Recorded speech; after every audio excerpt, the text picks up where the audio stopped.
Sabi ni Tore na pag-addict daw pangit.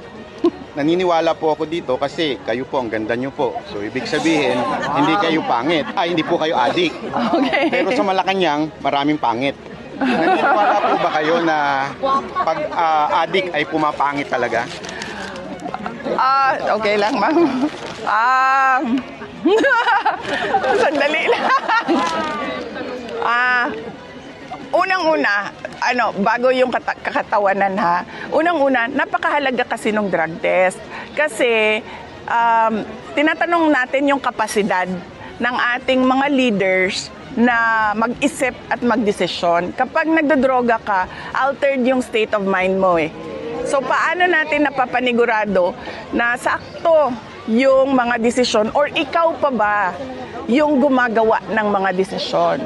So napakahalaga talaga ng drug test kasi it goes into the competency of the person in office. Kung pangit, malamang pangit talaga yung mga drug addict, no? Kasi buti lang walang pangit dito ngayon. Ba, no? Wala. Kaya nga po ang pupogi ng mga pulis dito eh. Pero yung sa atin, no comment po. Kasi saan ba ako?